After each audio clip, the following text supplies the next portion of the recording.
At this time, I'd like to go ahead and introduce our guest for the evening. Coming to us live all the way across the pond, actually from Plymouth, England, is where he's at right now. Please welcome author Nigel Watson. Nigel, are you out there, sir? Yes, I am. Hello. Hello. Welcome to the show, and thanks so much for joining us tonight. What's the weather like in Plymouth, England right now? It's quite dull and rainy. Tends to get a lot of rain being near the coast. Ah, yes. You're over on the east side of Um, England, right? the southwest. South southwest. Oh, Yeah. okay. I'm totally mixed up there. My wife and I are planning a trip over to England soon, and we're just trying to figure out the best time to go, so that there's not too many tourists, but it's not too rainy. Well, Yeah. when's the best time to visit England? I think April and May are probably good times. April or Um, May? yeah. But you can never guarantee the weather. You can just drop lucky with it or not. Right. So unpredictable. Especially like here on the south coast where you get a lot of rain and variable weather conditions. Ah, well, if it didn't rain, it wouldn't be a trip to England, I don't think, for people from the state. Anyway, so Nigel, of course, you're here tonight to talk about your new book, UFO Investigations Manual. But this is not your first UFO related book, is it? No, the first book I wrote was called Portraits of Alien Encounters, and that came about after Spielberg's film Close Encounters of the Third Kind came out in Britain in the late 1970s. Oh, And the film caused so much interest, lots of people reported UFO sightings and also quite high strangeness sightings, something we hadn't come across before really, because abductions were quite rare in those days. So basically, I got passed on a lot of reports in northern England, so I went and interviewed quite a lot of different people, and then I wrote up all the information that became that book. so now 30 years later, now I know you've done some other books. You do other books besides UFOs, right? Mainly UFO books, Oh, really. really? Oh, okay. Yeah, mainly. Well, I'd write other books, but mainly I do a lot of articles and things like that. So books are more of a rarity, really, and obviously need a lot more research and effort. Another book I did about, well, it was about just over 10 years ago, was called The Scareship Mystery, that looked at all the historical cases of UFO sightings, at the beginning of the 20th century, Mhm. and that covered the British 1909 airship scare, and the 1913 one, plus ones that occurred in Australia, New Zealand, and the United States. So Wow. that quite a lot of work and archive research went into that, Oh, and I'm using a lot of information for that for a book I'm currently writing, which will be about UFOs of World War One. World War Um, One. Wow, yeah, that'll be interesting. I don't think I've ever seen one about World War One. no, even if you Google that, you don't find much information. And a friend of mine called Granville Odroyd did a lot of archive research, mainly in the Public Records Office, and found hundreds of reports of phantom airships and aircraft seen over Britain, particularly in the first few weeks of the war in August 1914, and a few other odd sightings, so in 1915 and 1916. One of the concerns was that the Germans were operating a secret airbase in Scotland or the Lake District, so they did send quite a lot of troops and even Boy Scouts to search for where this enemy aircraft might be operating. But despite literally hundreds of reports and the occasional case of sentries even shooting at lights in the sky, nothing positive was actually found. Very strange. Well, that'll be a very interesting book. When do you hope to have that one published? Sort of later this year, really. Ah, As very good. I'm sort of halfway through it, but obviously there's quite a lot more things to add to it.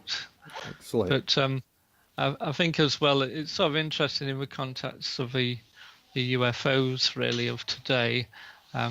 Obviously, UFOs today are sort of, it's an umbrella term to cover lots of different things, whereas obviously back then we just thought we were German aircraft and nothing else really. Ah, okay. So I gotcha. Now, one thing that I find pretty cool about your latest book here, UFO Investigations Manual, is the publisher. It is put out by Haynes, and I right. think people here in the States will probably recognize that name, Haynes, as they produce a lot of automobile repair manuals. That's what they're known for over here, I Um, believe. So I found it quite interesting that they're publishing this book about UFOs, which is great because they are very much publicly known. So, yeah. Well, they've actually expanded the range to cover like spacecraft, the space shuttle, and the International Space Station. So I thought it would be nice for them to do one about UFOs. And so when I approached them over a year ago, they were quite keen on the idea. And originally it was just going to be an investigator's manual, how to research and investigate UFO sightings and how to conduct sky watches and set up telescopes and recording equipment. But as I was writing it, I thought it would be a good idea to do an overview of the O subject from like the history of sightings from the 1890s right up to 1947 when Kenneth Arnold saw his UFOs and the term flying saucer was coined. And then I look at all the official investigations that have been conducted since then, particularly Project Blue Book, and then I look at how UFO cases are being classified, mainly looking at Hynek's classification system. And then by using that system, then you can look at how different types of UFO sightings might be explained. For example, if somebody sees a light in the sky that's visible for a long period of time, it's more likely to be a star than something else, really. Whereas right. if it's a sort of moving light, it could be an aircraft. So it's just a way of eliminating other things, because I think most people would agree that sort of 90% of UFO sightings are sort of misidentifications of things, Yes. and also in sort of frightening or unusual circumstances, a light in the sky can take on a lot more life of its own. Really, it can be seen to be doing strange manoeuvres or be cause fear in the witness, and in a way, that's probably one reason why a lot of sightings were made in the First World War and later in the Second World War with regard to Foo Fighters, and that in a stressful situation, people are more alert to what's going on around them. So anything unusual, heightens the senses and causes more fear, really. So what could be quite mundane to us in a sort of sober setting can be quite frightening to a witness at night. Absolutely. And excuse me, I you had mentioned Kenneth Arnold coining the term flying saucers. I'm actually going to be interviewing Kenneth Arnold's granddaughter Right. later today. All right. Oh, that's great. Yeah, that will be very interesting. I guess she does have some stories to tell and things that the press may not know or books have said. Yeah. So your book, this new one, UFO Investigations Manual.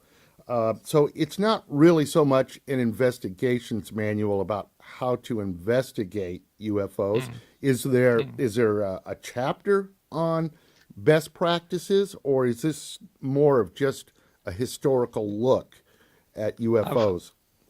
I've actually got quite a few pages about sky watching and how to investigate, and also I've put quite a lot of web links of resources so that if you want to investigate a case, I've put quite a few links to official websites where you can download investigation reports and also places where you can report information to. Um, I've also got a lot of references to archives because obviously a lot of people might want to do their own historical research. And unfortunately, nowadays, you can actually do a lot of that online rather than actually have to physically go to libraries. The in particular, in America, there's the Blue Book files are quite massive, really, and most of that's been transferred online. And there's so much material there. I don't think the surface has been scratched there into looking at cases of the 50s and 60s. Yeah. I see someone had made a comment about your new book, and they stated that one thing you stress in this book is how important it is to, when you're investigating, to go straight to the source material and not rely on website pointing to a website pointing to another website, as it Yeah, things tend to get lost in translation. Is that true? Is that something you do point out in your book? yeah, I think that's I suppose the main problem of any kind of research, really, that you have to go and really interview the people involved or go to at least the primary resources. Often you might read a newspaper account of a UFO sighting, and when you actually speak to the person, they say it's nothing like how it was reported in the newspaper. Sometimes the newspapers might hype it up and make it sound more exceptional than it was. Another time, it might be only of a light in the sky, but when you actually talk to the person, it's far more involved than that. And also, I suppose as people come to trust you, they might tell you more about further sightings they've had and perhaps even encounters. So on that aspect, it is worth actually going to the witness.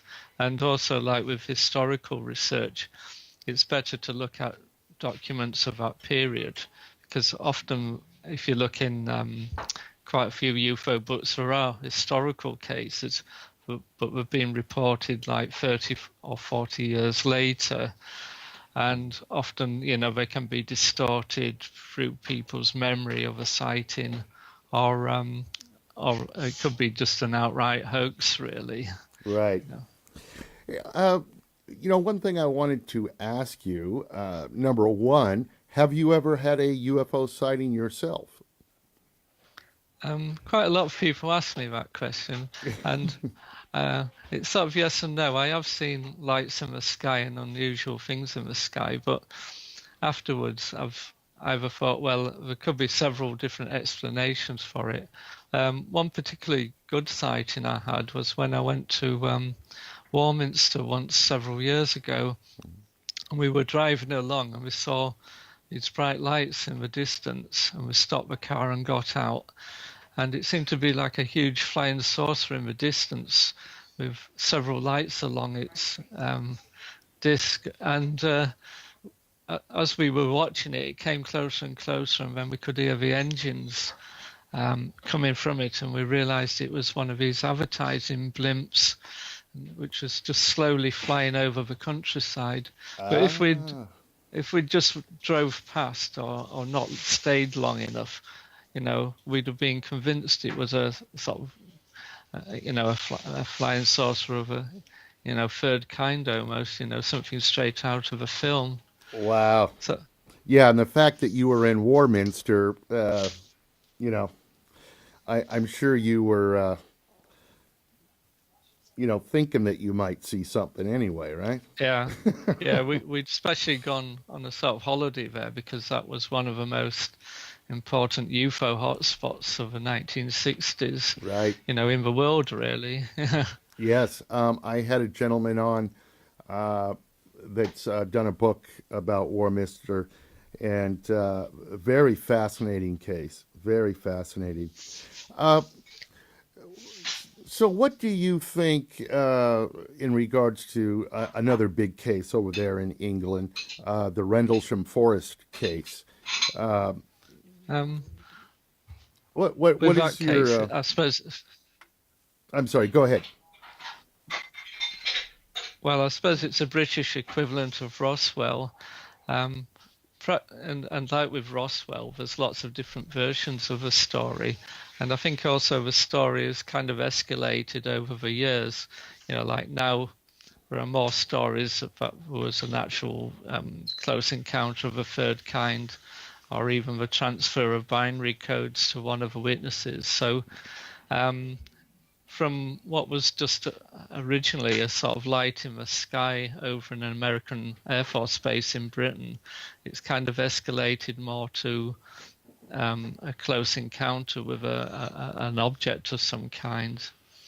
Yeah, and So, I think the latest information coming out of that case is that it appears the military has conveniently lost those folks' medical records. all right. You know, Um, very strange, very strange. yeah, yeah. You often find records going astray or getting lost. I think the Ministry of Defence at one time just routinely destroyed a lot of UFO files up until the 1960s, but occasionally some of them do re-emerge again because often we had copies elsewhere. But that can be quite frustrating, and I suppose it helps people think that was some sort of conspiracy as well. I think another thing with Rendlesham is that we researchers in Britain couldn't get information about it here, but we could use the Freedom of Information Act in the United States to get material about it.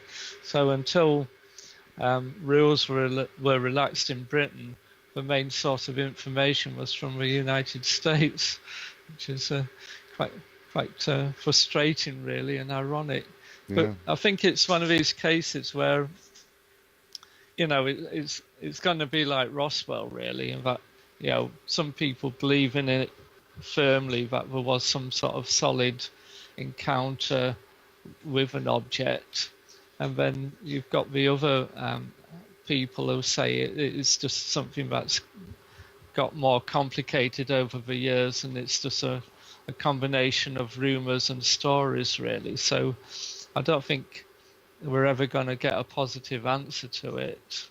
yeah. I don't think we'll ever get the whole truth. We might get No, bits and pieces. yeah, Now, and of course, oh, yeah. go ahead, please. I was going to say another problem is often the military have used UFO sightings as a means of covering up their activities. For example, the CIA admits that their spy aircraft in the 1960s probably caused something like 50% of all UFO sightings over the USA. So in a way, it's convenient for them to label things as UFOs because they know it will be subject to ridicule or it's a sort of passing fancy. So they can use UFOs as a way of doing that. Now, your latest book here, UFO Investigations Manual. it states that it looks at cases starting back from 1892 until present day. As you were putting this book together, is there one case that really stands out over the rest of them as far as you're personally concerned? My favourite case is the Betty and Barney Hill case Hmm. because it involved two people, and it started off with a simple light in the sky following them, and then kind of escalated as they Right, drove along. They saw a UFO with occupants inside it. Well, Barney did through binoculars, right. and then of course they had their missing time when it was only years later through hypnotic regression that they actually sort of record what might have happened to them. Right, right. I've had Kathleen Martin on the show. Uh, Oh yeah. yeah, and she has given the account of that particular case, and just it's just amazing stuff. So, what is your hope for this book? Do you think that we need to get this UFO information out in a more accepted public fashion? Do you feel like UFOs, especially over there in England, are they still being looked as a somewhat taboo subject? Is it getting better? Is it getting more Um, open? I thought it was getting more open, but I tried publicising the book on an astronomy website, and they actually blocked it because they said it wasn't scientific or credible, and said it was equivalent to astrology, and so Oh, they didn't they dismissed it out of hand. So I deleted my posting, but I thought that was rather strange because about 20, 30 years ago I used to give talks at a local astronomy meeting, and they were quite interested in it because I think astronomy is something that it's useful to know about astronomy to eliminate cases, and I absolutely. think often astronomers do see strange things in the sky, so it'd be useful for them to learn more about the subject. And I think that's the whole point of a book, is to give a good general understanding of a subject, something that is difficult to obtain from the internet, where um, it's very difficult to get a comprehensive picture because there's either lots of information out there, or information that's hard to assimilate for a newcomer, really. Yeah, So this is a book that offers history and why certain classification systems came about, and why things like the extraterrestrial hypothesis and other theories have come about, really. So I think it's a useful book, from a ufologist point of view, and also as a handy book for anyone who's just so mildly interested in the subject, because then you've got most of the information at your fingertips to, you know, pursue the subject further if it takes your interest. very good, very good. You know, as the viewers will know, I consider myself a newbie to ufology. Just a Right. few years really, and even after this short amount of time being involved in the subject, I cannot understand how any intelligent human being can say there's no such things as UFOs.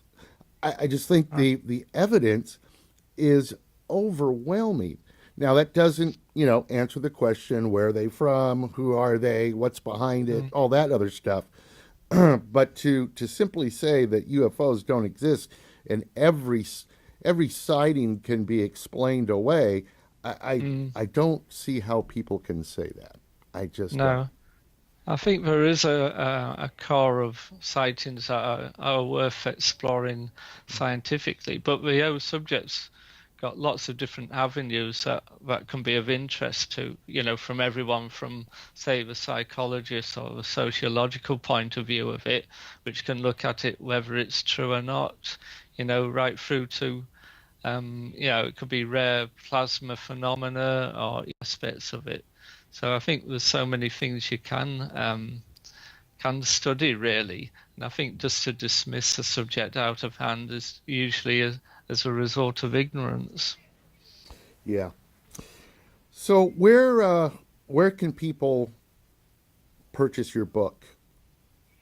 I think mainly through Amazon, obviously Haynes website, which you can go to. I think quite a lot of book selling websites actually stock the book. Yeah. Yeah, I think in the United States, I'm not sure if we've got a special edition out there yet or not, but you can get it through places like Amazon. Now, And certainly through. What do you mean special edition? I think we're going to publish an American edition. I think it's going to be in March, but you can get the British edition right now. Yeah. Ah. Well, what'll be the difference between the British and the American version?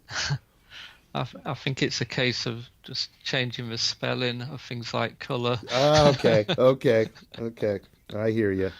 They probably have to dumb it down a little bit for us Americans as well, right? I got you. Well, listen, Nigel, we have hit the end of the show here. I want to thank you for taking time out of your day, and we kind of had to set up a special time here because Nigel is 6 hours ahead of us. So I appreciate you working with me on that. And so we will be looking at this book, UFO Investigations Manual, and we'll also be keeping our eyes open for your next book coming out. And when that comes out, please let me know and come back and talk to us about it. Great. Yeah. Thanks a lot. All right. Very good, All right. Nigel. Thank you very much and have a good evening. All right. Good evening to you. Bye-bye. Open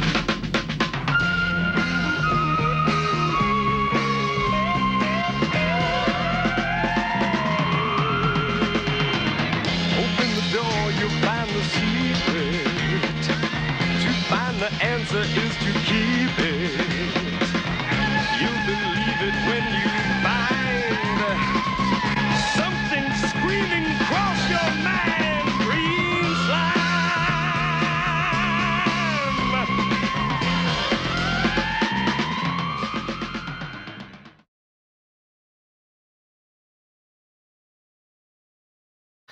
And the film caused so much interest. Lots of people reported UFO sightings and also quite high strangeness sightings, something we hadn't come across before, really, because abductions were quite rare in those days.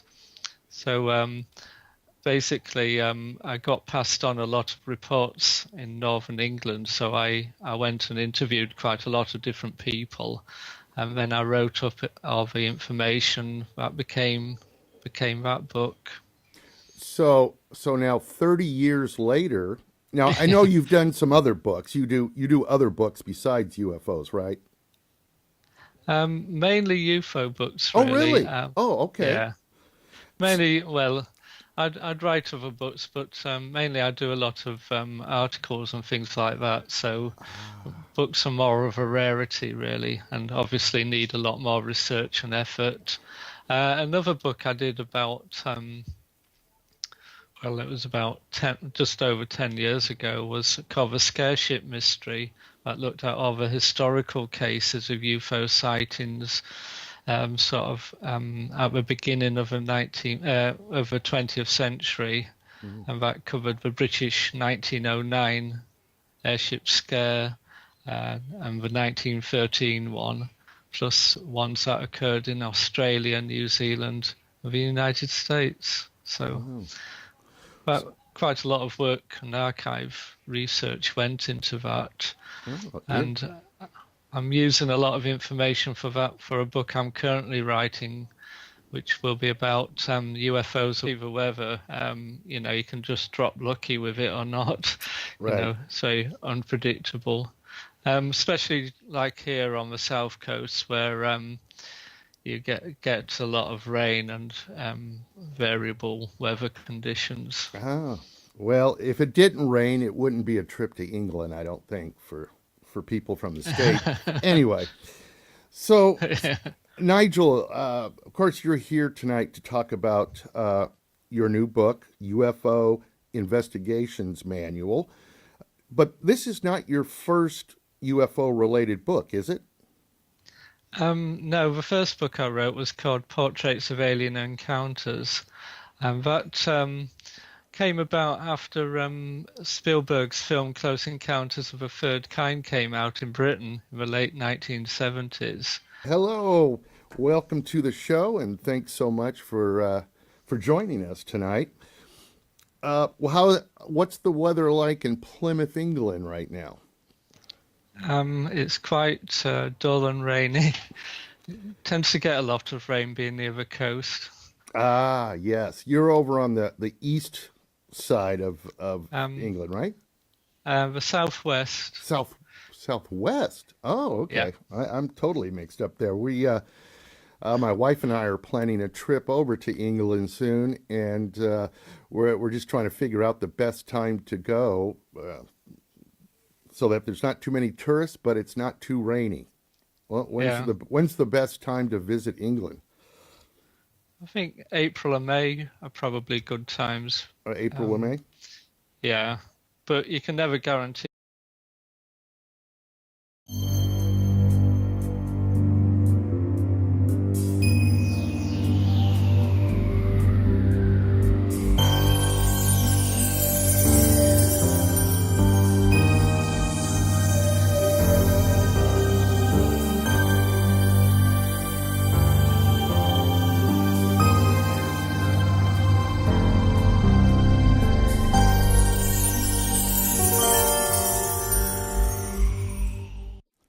At this time, I'd like to go ahead and introduce our guest for the evening.